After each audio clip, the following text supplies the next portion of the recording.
World కప్కి ముందర జరుగుతున్న last T20I series ఇండియాకి శ్రేయస్ అయ్యర్ని స్క్వాడ్లోకి తీసుకొచ్చారు. కానీ శ్రేయస్ అయ్యర్ ఆడతాడా లేదా ముందుగానే తెచ్చిన ఇషాన్ కిషన్ ఆడతాడా? న్యూజిలాండ్ ప్లేయింగ్ 11 ఎలా ఉండొచ్చు?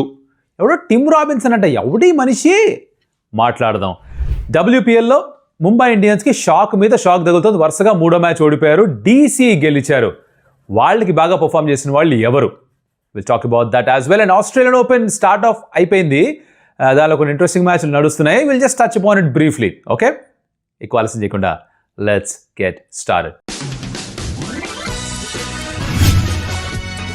Welcome to Stump Tales. నా పేరు కౌశిక్. అండ్ వీడియో ఎక్కడ నచ్చినా సరే please hit that like button for the video and subscribe చేసుకోండి స్టంప్ టేల్స్కి. That will be a big help for us. Thank you so much. Okay, first things first, WPL గురించి మాట్లాడేసుకొని చకచక. Delhi Capitals and Mumbai Indians match ఆడారు. మ్యాచ్కి ముందర MI 5 matches ఆడున్నారు, Delhi Capitals 4 matches ఆడున్నారు. రైట్, ఈ మ్యాచ్ రిజల్ట్ తర్వాత కూడా మ్యాక్సిమం ఈ రెండు టీమ్స్ వెళ్ళేది 10 పాయింట్స్ వరకు, అంటే 5 విన్స్ మాత్రమే చేసుకోవచ్చు. సో ఎవరో ఒకళ్ళు అంతవరకు కూడా వెళ్ళలేరు. జరిగింది ఏంట్రా అంటే MI మ్యాచ్ ఓడిపోయారు. వాళ్ళకి ఇప్పుడు 6 గేమ్స్ అయిపోయి 2 విన్స్ మాత్రమే ఉన్నాయి and they only have 4 points with them. On the other hand Delhi Capitals 5 matches అయిపోయి దే వన్ 2, లాస్ 3 అండ్ వాళ్ళకు కూడా 4 పాయింట్స్ ఉన్నాయి. నెట్ రన్ రేట్ వాళ్ళది కొంచెం నెగిటివ్లో ఉంది, MIది కాస్త పాజిటివ్లో ఉంది. ఇది మ్యాటరు. ఇప్పటి నుంచి ఇక్కడ ఏంటంటే MIకి 2 గేమ్స్ ఉన్నాయి, 2 గెలిచిన వాళ్ళు 8 పాయింట్స్కే వస్తారు. క్వాలిఫై అవుతారు లేదో ప్రస్తుతానికి చెప్పడానికి లేదు. ఢిల్లీ క్యాపిటల్స్ వాళ్ళకి 3 గేమ్స్ ఉన్నాయి, అన్నీ గెలిస్తే 10 పాయింట్స్కి వెళ్తారు, వాళ్ళు క్వాలిఫై అయిపోవచ్చు. ఇంకా వాళ్ళ చేతుల్లోనే పూర్తిగా కంట్రోల్ ఉంది. This is the base line. Okay, మ్యాచ్లో ఏం జరిగింది? MI ఫస్ట్ బ్యాటింగ్ చేశారు, ఎందుకంటే Jemimah Rodrigues captain of DC toss గెలిచారు అండ్ వాళ్ళు 154 for 5 in 20 overs. డీటెయిల్స్లోకి వెళ్తా. వాళ్ళకి నాట్ శివబ్రంట్ ఒక హాఫ్ సెంచరీ, హర్మన్ప్రీత్ కౌర్ ఒక 40 odd runs స్కోర్ చేసింది, శ్రీచరణ్ ఒక 3 వికెట్స్ తీసుకుని తను బాగా బౌలింగ్ చేసింది. And in reply Delhi Capitals 19 ఓవర్స్లో ఆ రన్ చేసి పూర్తి చేశారు. లిజెల్లీ నుంచి మరొక 46, షఫాలి వర్మ ఒక స్టార్ట్ అందించింది and captain Jemimah Rodrigues top scorer ఒక హాఫ్ సెంచరీ స్కోర్ చేసింది. ఇలా బేసికలీ మ్యాచ్ పూర్తయిపోయింది. డీటెయిల్స్, టాప్ పర్ఫార్మెన్సెస్ చకచక మాడేసుకుందాం. ఓకే, ఎవరి పర్ఫార్మెన్స్ వచ్చిందో నా కమెంట్లో చెప్పాలి, సరేనా? సో ముంబై ఇండియన్స్ బ్యాటింగ్ చేస్తున్నప్పుడు ఫస్ట్ అసలు స్టార్ట్ చేయాల్సింది మన పవర్ ప్లేతో. పవర్ ప్లేలో 23 runs మాత్రమే స్కోర్ చేశారు, 2 వికెట్స్ కూడా పడిపోయేవాళ్ళు. ఎందుకంటే ప్రధాన కారణం దానికి మరిజాన్ క్యాప్ ఒకేసారి ఏకతాటిగా 4 overs వేసేసింది. 4 overs 1 wicket 8 runs మాత్రమే. 16 డాట్ బాల్స్ వేసింది మనిషి, 16 డాట్ బాల్స్. అంటే 24 balls 16 డాట్ బాల్స్ వేసి 8 balls 8 సింగిల్స్ ఇచ్చి ఒక వికెట్ కూడా తీసుకుంది. తర్వాత అంటుంది నాకు అసలు ఇప్పించిన అసలు బౌలింగ్ చేయడానికి అసలు నచ్చలేదు, పేస్ లేదు, బౌన్స్ లేదు, మూవ్మెంట్ లేదు, ఎందుకు వేస్తారు ఎవరన్నా బౌలింగ్ ఇక్కడ అన్నట్టుగా మాట్లాడిన తను ఆ మిడ్ ఇన్నింగ్స్ బ్రేక్లో. But she bowled a phenomenal spell. అది సెటప్ చేసింది ఢిల్లీ క్యాపిటల్స్కి ఈ గెలుపుని. దాని తర్వాత ఆఫ్ కోర్స్ ఒక మంచి పార్ట్నర్షిప్ వచ్చింది, ఆల్మోస్ట్ 78 run పార్ట్నర్షిప్ అనుకుంటా between Nat Sciver-Brunt and captain Harmanpreet Kaur. వాళ్ళు 6 overs 23, తర్వాత 9 overs ఆల్మోస్ట్ 90 స్కోర్ చేశారు. హర్మన్ప్రీత్ కూడా అవుట్ అయిపోయింది శ్రీచరణి బౌలింగ్లో. తర్వాత నాట్ శివబ్రంట్ కంటిన్యూ, తన హాఫ్ సెంచరీ స్కోర్ చేసింది. But I think best bowling performance ఎవరిదంటే శ్రీచరణి అని చెప్పాలి. తను ఒక 3 వికెట్స్ తీసుకుంది. That was anyway turning point because Harmanpreet wicket తను సంపాదించి పెట్టింది. ఫస్ట్ ఆ పార్ట్నర్షిప్ బ్రేక్ చేసింది. సో అండ్ నెక్స్ట్ లాస్ట్ ఓవర్లో 2 వికెట్లు కూడా తీసుకుంది. అలా 3 for 33 అనుకుంటే దానికి తన 4 overs కాన్ఫిడెన్స్ పెరిగి ఉంటుంది. కాకపోతే ఒకటే ఏంటంటే శ్రీచరణి తను ఫీల్డింగ్ ఇంప్రూవ్ చేసుకోవాలి, తన క్యాచింగ్ ఇంప్రూవ్ చేసుకోవాలి. కన్సిస్టెంట్గా క్యాచెస్ డ్రాప్ చేస్తుంది. ఈ మ్యాచ్లో కూడా ఒక క్యాచ్ డ్రాప్ చేయడం జరిగింది తను. నౌ 154 పార్ స్కోర్లో అనిపించలేదు. ఈ వెన్యూలో 178 స్కోర్ చేయడం చూసాం దీని ముందు రోజు RCB. So it look like DCదే పైచే అవ్వచ్చు అని. అండ్ వాళ్ళు ఇన్నింగ్స్ స్టార్ట్ చేసిన తర్వాత పవర్ ప్లేలో అలానే బ్యాటింగ్ చేశారు. They were way ahead in terms of run score. Wicket ఏమి నష్టపోయారు. 7 overs 63 స్కోర్ చేశారు. లిజెల్లీ 150-160 స్ట్రైక్ రేట్తో బ్యాటింగ్ చేసింది. షఫాలి వర్మ నుంచి కూడా పార్ట్నర్షిప్ ఆఫ్ 63-29 తను స్కోర్ చేసింది. ఇద్దరు కూడా ఈజీగా బౌండరీ స్కోర్ చేశారు. అండ్ ఈవెన్చువల్గా షఫాలి అవుట్ అయిపోయింది వైష్ణవి బౌలింగ్లో, whose basically come in place of కమలినికి ఇంజురీ వల్ల she's out of the WPL. And Vaishnavi Sharma who happens to be ఇండియాకి డెబ్యూ చేసింది రీసెంట్గా జరిగిన సిరీస్లో మీకు గుర్తుంటే కనుక, తను వచ్చింది స్క్వాడ్లోకి లెఫ్ట్ ఆర్మ్ స్పిన్నర్. తను షఫాలిని కూడా అవుట్ చేసింది. బట్ అగైన్ దాని తర్వాత లిజెల్లీ 46 మీద కొంచెం కాంట్రవర్షియల్గా స్టంప్ అవుట్ ఇచ్చారు, కంటిన్యూ అయింది. దెన్ జెమిమా రాడ్రిక్స్ వచ్చింది, తను very good innings because pitch was not conducive to stroke play.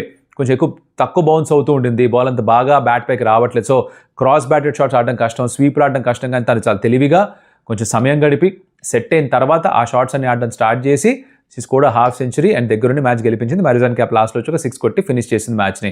ఇలా ఈ మ్యాచ్ అయిపోయింది. నాకు చెప్పినట్టుగా దీని పరిణామం ఏంటంటే ముంబై ఇండియన్స్ 2-2 గెలిచినా కూడా క్వాలిఫై అవుతారని గ్యారంటీ లేదు. ఎంఐ ఎవరితో నెక్స్ట్ మ్యాచ్ ఆడాలి? ఆర్సీబీ తోటి జీజీతో ఆడాలి.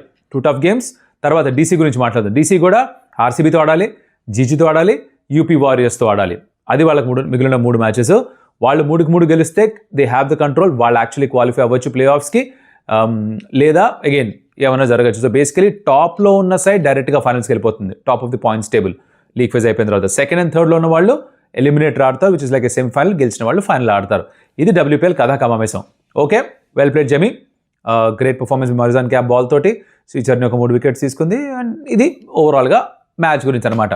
కట్ చేస్తే next India New Zealand T20 series గురించి మాట్లాడదాం. నౌ T20 వరల్డ్ కప్ ముందర ఆడుతున్న లాస్ట్ సిరీస్ ఇది 5 మ్యాచ్ T20 సిరీస్.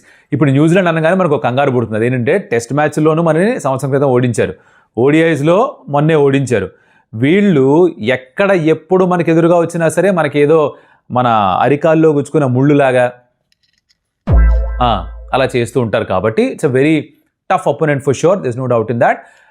వాళ్ళు కూడా సేమ్ ఇండియా లాగానే last series before the world cup వాళ్ళకి సరైన ప్రిపరేషన్, ఎందుకంటే ఇక్కడే మళ్ళీ మిగతా వరల్డ్ కప్ అంతా కూడా ఆడాలి కాబట్టి కండిషన్స్కి బాగా అలవాటైపోతారు.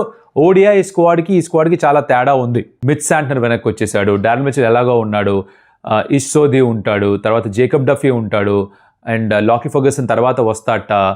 సో ఇలా వాళ్ళ T20 స్పెషలిస్ట్ అందరూ కూడా వచ్చి జాయిన్ అయిపోయారు స్క్వాడ్తో పాటు. సో ఫస్ట్ ఆఫ్ ఆల్ మనం న్యూజిలాండ్ ప్లేయింగ్ 11 ఎలా ఉండొచ్చో అదొకసారి చూసుకుందాం, ఓకేనా? దాని తర్వాత ఇండియా దగ్గరికి వెళ్ళిపోదాం.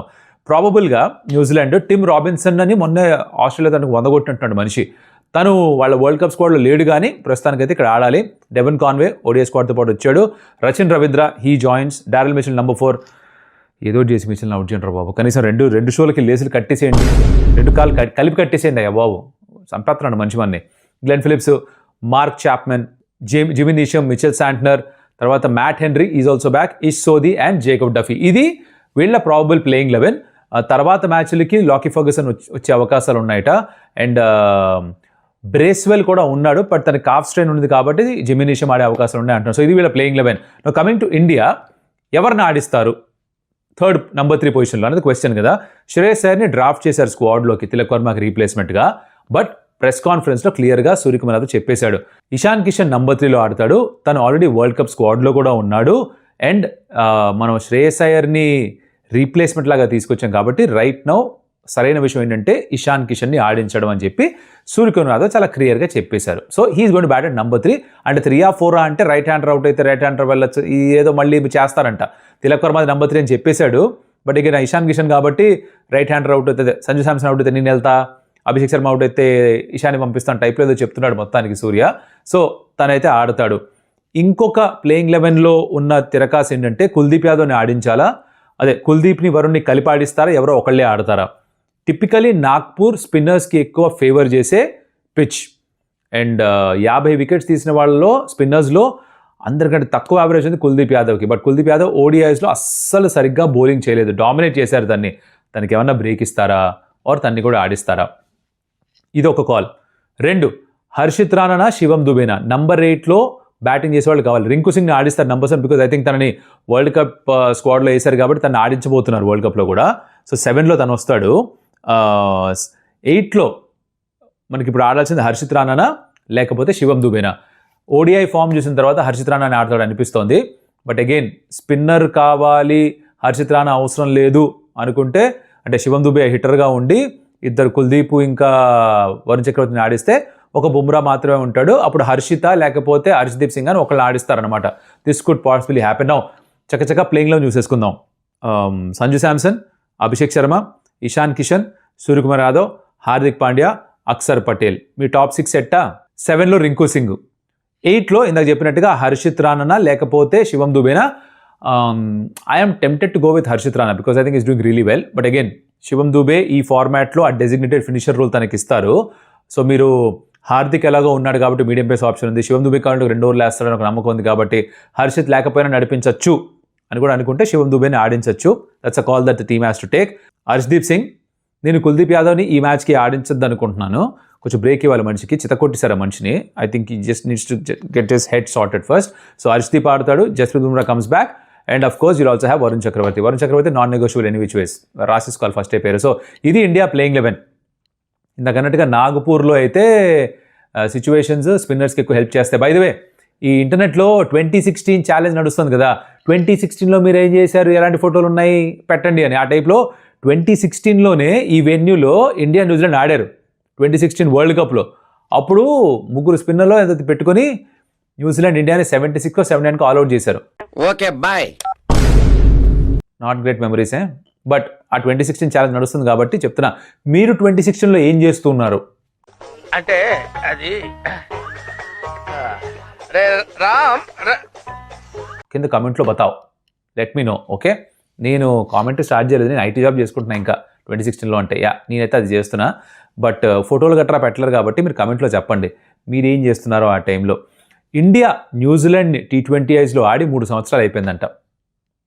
నిజం, ఐఎమ్ నాట్ లైయింగ్, 3 years అయిపోయిందంట. So it's going to be good test. వాళ్ళు ఇండియాని బాగా పుష్ చేస్తారు. వాళ్ళు ఇండియాని ఓడిస్తే మటుకు నేను కొంచెం గజగజ వణుకుతా going in to world cup. I'm hoping that India does well. Suryakumar Yadav personal form అంత గొప్పగా లేదు, తనకు కూడా రన్స్ కావాలి. ఈ సిరీస్లో 2-3 innings కనీసం తను రన్ స్కోర్ చేస్తే చూడాలనుంది నాకు. ఇషాన్ కిషన్ ఎలా ఆడతాడో చెక్ చేసుకోవాలి. బికాజ్ తిలక్ వర్మ ఒకవేళ ఫర్ సమ్ ఆడ్ రీజన్ తను అవైలబుల్గా లేకపోతే Ishan is the guys going to play number 3. వాడు తను కూడా రన్ స్కోర్ చేస్తే బాగుంటుందని అనుకుంటున్నా. దిస్ ఈస్ బేసికలీ కథా కమేషం. Hardik Pandya comes back, Axar Patel comes back, Jasprit Bumrah comes back. So your bowling is going to be far more potent compared to ODI. So అది sort అయిపోతుంది అనిపిస్తుంది నాకు. ఇదమ్మా సంగతి. T20I గురించి మాట్లాడేసుకున్నాం, సైడ్ చేసేసి లాస్ట్లో లైట్గా ఆస్ట్రేలియన్ ఓపెన్ టచ్ చేస్తా. ఫస్ట్ రౌండ్ మ్యాచ్లు అయిపోయాయి, చాలా ఇంట్రెస్టింగ్గా సాగాయి. గేల్ మాఫెల్స్ తను ఓడిపోయాడు, 4 setter. స్వీనీ అని ఆస్ట్రేలియన్ ప్లేయర్తో ఓడిపోయాడు. అలాగే ఒసాకా ఏమో మర్మేడ్ టైప్లో జెలీఫిష్ టైప్లో ఒక కాస్ట్యూమ్ వేసుకొని ఎంట్రీ ఇచ్చిందంట.